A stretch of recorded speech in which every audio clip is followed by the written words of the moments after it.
Hello, this is Vaitam and welcome to my YouTube channel. Today we are going to discuss about the classification of plants.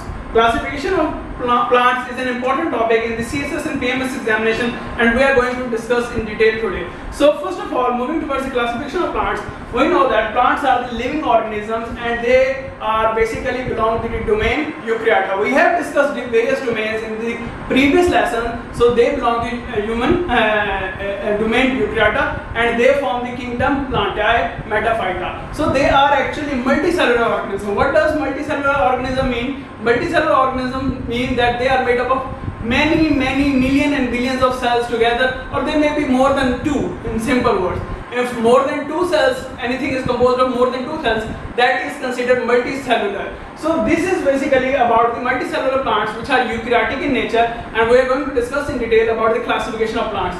First of all, classification of plants, plant kingdom. We know that plants basically are known as embryophytes, because they produce embryo. When the fertilization occurs between the male gamete and the female gamete of plant, the zygote is formed, which is transformed into embryo, and that is resides in the seed of a cell, and that is basically cotyledon. So we know that plants produce embryo, so they are also known as embryophytes. So there are first basic classification is based on the concept that the plants contain vascular tissue or not. First of all, vascular tissue or not.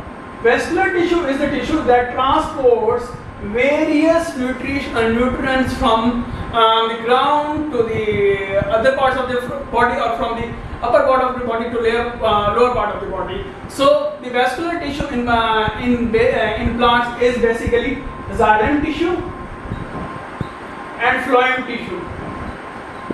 Xylem tissue is one which transports water and mineral salts from the soil to the plant, and phloem is one which transports food throughout the plant body.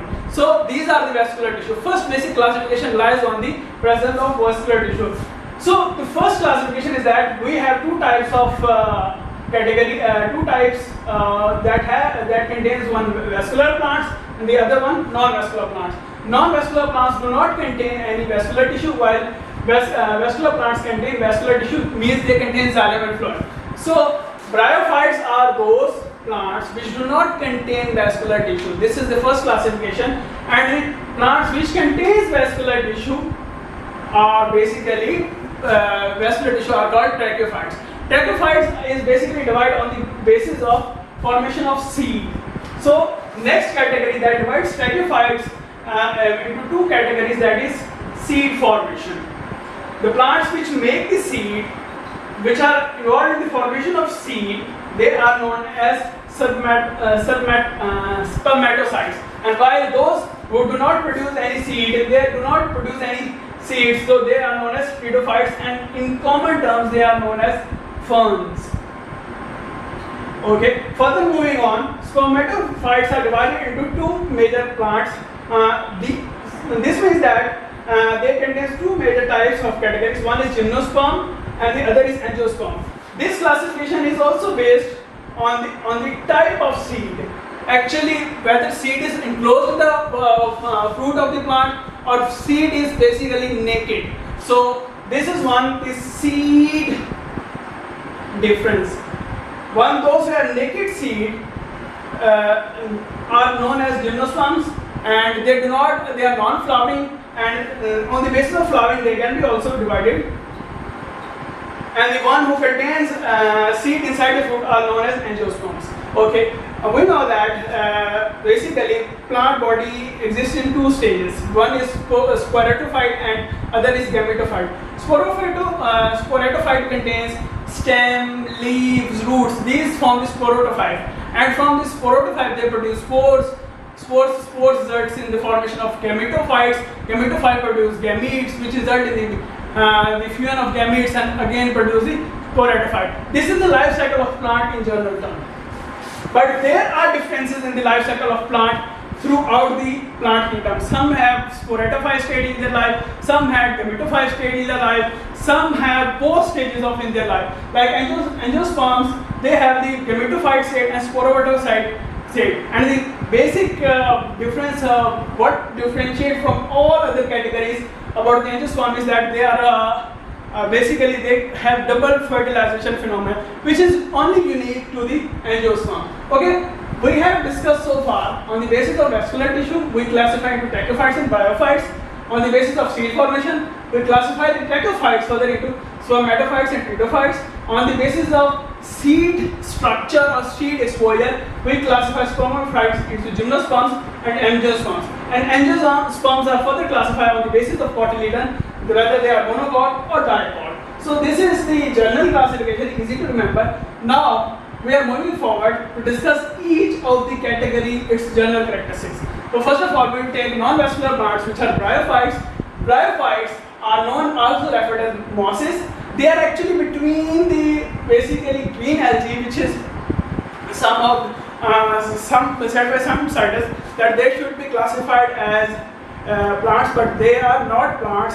They are belong to the kingdom Proptista. So, but there is some so they lie between the green algae, higher vascular plants. So, which are vascular plants? We know that brachophytes are vascular plants. So they lie between them. So bryophyte, and the other characteristic is that they are referred as mosses. First, second, they are between green algae and higher vascular plants. Third, they do not have vascular tissue. That means they do not contain xylem fluid. Okay. Fourth, they do not have thallus. Thallus means they do not have proper stem, roots, and leaves. So they do not have thallus structure.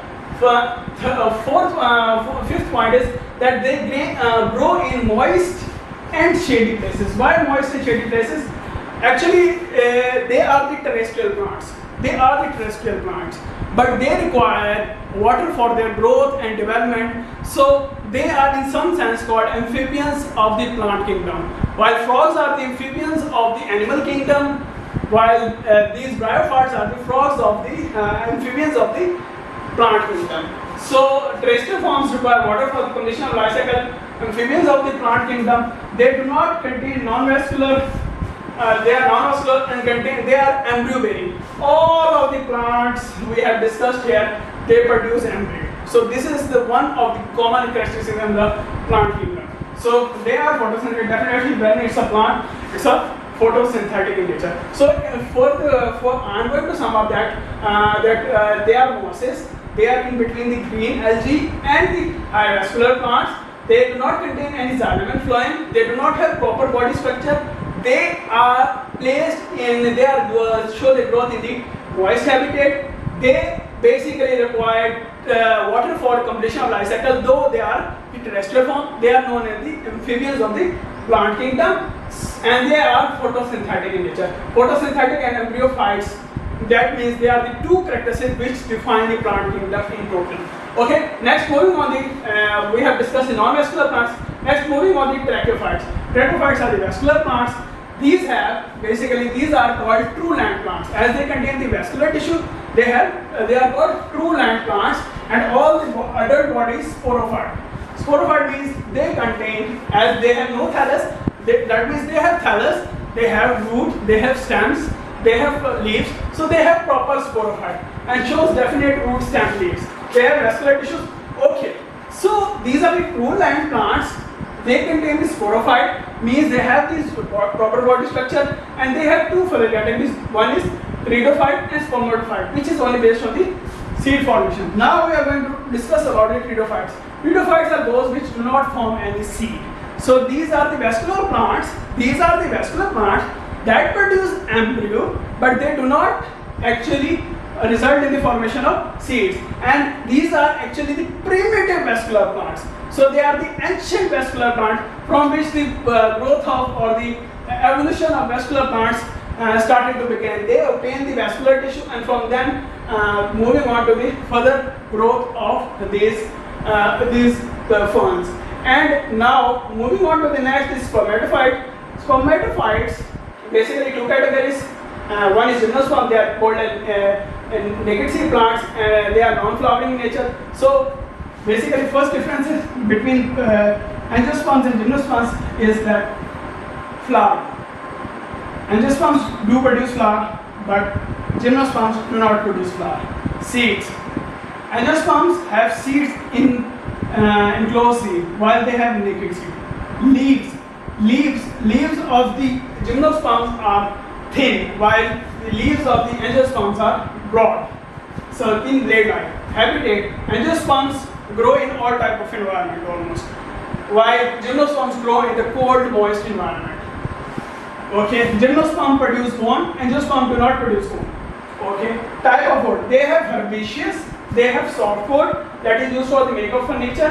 Angiosperm has hardwood that is used for the production of furniture, and they are also used in agriculture purposes. Examples.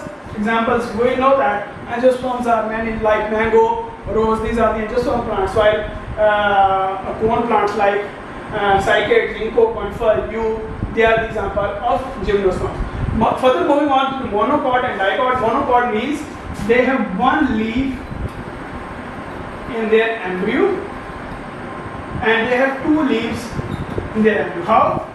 This is the cotyledon, they have only one leaf, while this is the cotyledon, they have two leaves. So this means that monocot contains single leaf in their structure, while dicot contains double leaf in their structure. So this is the difference. They have different at the flower level, at the leaf level, at the root level, at the complexity of vascular tissue. They have different vascular tissue. So there are number of differences between monocot and dicot. But the major thing is that they contain one cotyledon monocot and they contain two cotyledon. That is the embryo that contains one leaf. That is the embryo that contains two leaves. This is all about the simple classification about the basically of plant kingdom. Okay, for one thing I forgot to tell you that bryophyta examples are liverworts, hornworts, and mosses. Actually, they are around this soil where trees grow up, their moist environment, so they are present. They do not have stem leaf-like structures. So you have seen the rivers, that green growth on that stones where river are flowing. That are actually the bryophytes. So these are actually.